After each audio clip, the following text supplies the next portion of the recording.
एक होतं जंगल, घनदाट जंगल.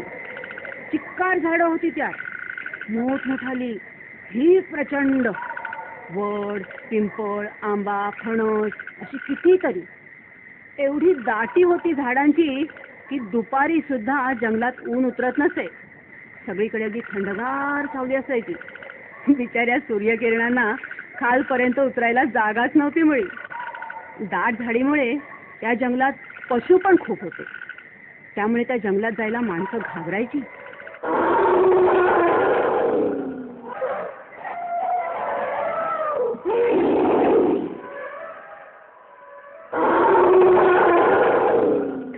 जंगलाच्या एका बाजूला होतं एक मोठं तळ आणि दुसऱ्या बाजूला होती थोडीशी वस्ती, म्हणजे माणसांची घरं होती. माणसं बिचारी अगदी घाबरून राहायची, जीव मुठीत धरून राहायची. न जाणू एखादा वाघ कोल्हा आला तर त्या वस्तीत एक म्हातारी राहायची. खूप धीट आणि हुशार होती म्हातारी. या म्हातारीला एक मुलगी होती. तिचं लग्न झालं होतं. ती मुलगी राहायची जंगलाच्या पलीकडच्या बाजूला, म्हणजे तळ्याच्या बाजूला. म्हातारीला आपल्या लेकीची आठवण झाली ना की म्हातारी जायची आपल्या लेकीला भेटायला. असंच एकदा खूप दिवस झाले, म्हातारीला आली आपल्या लेकीची आठवण. एक दिवस झाला, 2 दिवस झाले, लेकीची जास्तच आठवण यायला लागली. मग तिने ठरवलं की आता लेकीला भेटायला जायचं. मग तिने एक पिशवी घेतली आणि त्यात आपलं सामान सुमान भरलं. सामान म्हणजे काय तर कपडे आणि नातवंडांना खाऊ, आणि निघाली. आजूबाजूच्या लोकांना सांगितलं, बाबांनो जरा 2-4 दिवस लेकीकडे जाऊन येते, खूप आठवण येते, माझ्या घराकडे लक्ष ठेवा हं. आणि निघाली म्हातारी. हळूहळू चालत चालत निघाली आपली. जंगलात शिरली.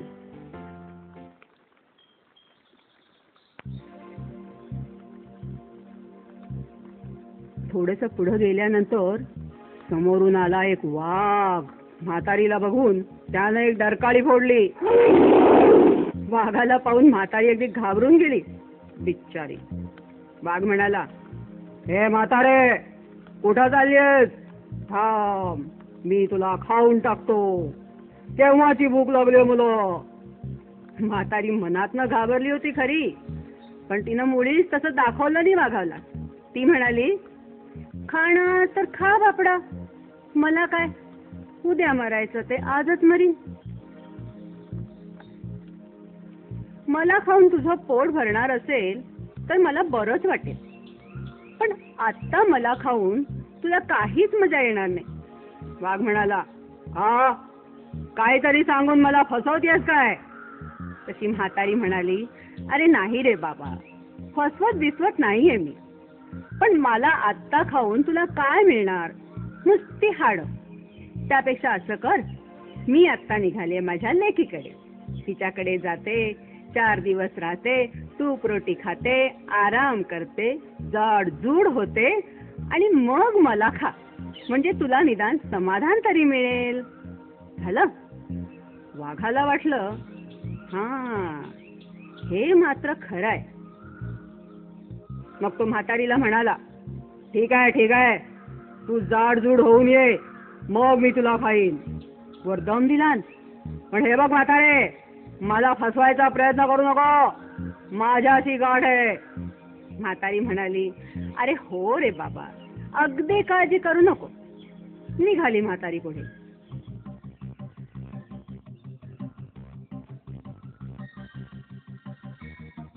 आणखीन थोडंसं चालून गेल्यावर तिला भेटला एक लांडगा. म्हातारीला बघून लांडग्याच्या सुद्धा तोंडाला पाणी सुटलं बरं का. त्याने तर खूपच दिवसात माणूस खाल्ला नव्हता. त्याला वाटलं या म्हातारी समोर उभं राहून नुसतं ओरडलं तरी म्हातारी घाबरून मरून जाईल. तो म्हातारी समोर जोरात ओरडला, पण म्हातारी कसली खमकी, उभी तशीच्या तशीच, काही मेली नाही. तो म्हणाला, म्हातारे बरं झालं तू आलीस, मी आता तुला खाऊन टाकतो. आपली म्हातारी मुळीच घाबरली नाही.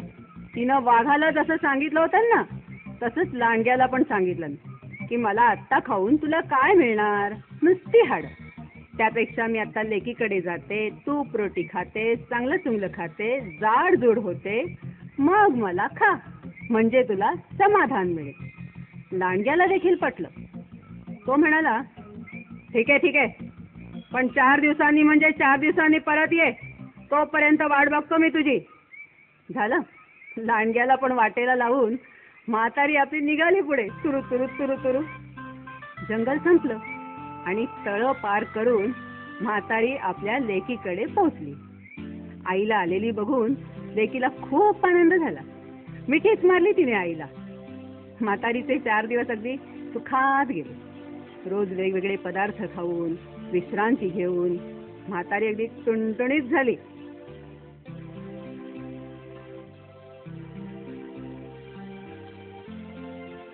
मग आपल्या लेकीला म्हणाली म्हातारी, मुली, आता मला जायला हवं.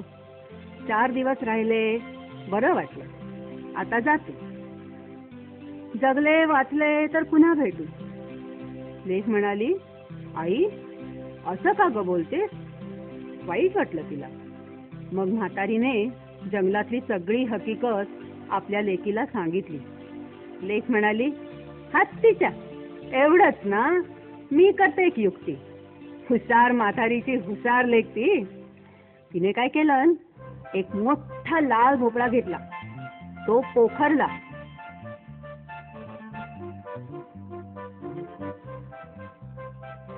आणि त्यात आपल्या आईला बसवलं आणि दिलं पाठवून. भोपळा लागला जायला गडगड गडगड गडगड गडगडत. जंगलात शिरला. लांडगा वाटच बघत होता. त्यानं पाहिलं की एक भोपळा गडगडत येतोय.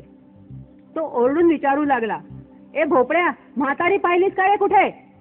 म्हातारी म्हणाली, म्हातारी बितारी मला नाही ठाऊक, चल रे भोपळ्या टुनुक टुनुक. भोपळा जोरात पळायला लागला. लांडगा कसला वस्तात, तोही लागला भोपळ्याच्या मागून पळायला.